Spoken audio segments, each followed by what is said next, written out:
இப்போ T20 world cup வந்து start பண்ணிட்டாங்க. சென்னை சேப்பாக்கத்தில் வந்து ரூல்ஸ் வந்து போட்டிருக்காங்க.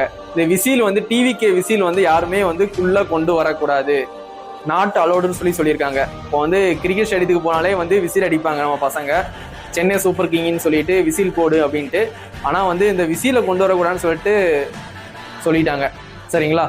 யாருமே வந்து சேப்பாக்கத்துக்கு போகிறவங்க யாருமே இந்த விசிலை வந்து கொண்டு போகாதீங்க. இதை கொண்டு போகாட்டி நம்ம பசங்க வந்து கையிலே விசில் அடிப்பாங்க. நான் கூட வந்து கையிலே விசில் அடிப்பேன், எனக்கும் விசில் அடிக்க தெரியும். சரிங்களா? நானும் போகிரி படத்துல இருந்தா நானே விசில் அடிச்சு நானே பழகினேன். விஜயன படம் பார்த்து இப்போ எனக்கும் விசில் அடிக்க தெரியும். இது இல்லாமலே வந்து விசில் அடிக்கலாம்.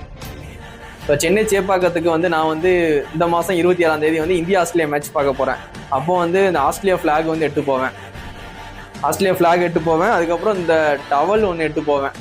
சரிங்களா? இதை தான் உள்ளே விடுவாங்களா இல்லையான்னு கன்ஃபார்மாக தெரில. டிவிக்கு கொடியை வந்து உள்ளே அலோவ் பண்ண மாட்டாங்க. எப்படியும் வந்து ஃப்ளாகை வந்து உள்ளே கொண்டு போகக்கூடாதுன்னு சொல்லிடுவாங்க. இதை வந்து மடித்து வச்சா ஒரு கர்ச்சீப் மாதிரி தான் இருக்கும். கேட்டால் பெரிய சைஸ் கர்ச்சீப்பு அப்படின்னு சொல்லி சமாளிச்சிருவேன். இல்லாட்டி உடம்புல எங்கேயாவது இதை வந்து மறைச்சி வச்சு தான் உள்ளே கொண்டு போகிற மாதிரி இருக்கும். இந்த டவலை கண்டிப்பாக வந்து இந்த ஃப்ளாக் எடுத்துகிட்டு போவேன். அதுக்கப்புறம் அந்த டவலை எடுத்து போவேன். அந்த டவலை வந்து உள்ளே மறைச்சி வச்சு தான் எடுத்து போவேன்.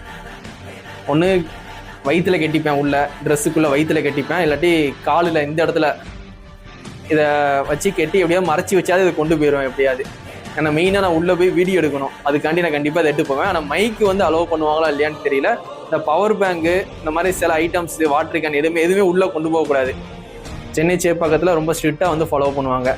நான் லாஸ்ட் டைம் போகும்போது ஒன் டே மேட்ச்சுக்கு போனேன், இந்தியா ஆஸ்திரேலியா மேட்ச்சுக்கு. அப்போ போகும்போது இந்த ஃப்ளாக் மட்டும் தான் எடுத்து போனேன், பவர் பேங்க் கூட எடுத்து போகலை. ஆனால் பவர் பேங்க் வந்து அலோடு கிடையாது.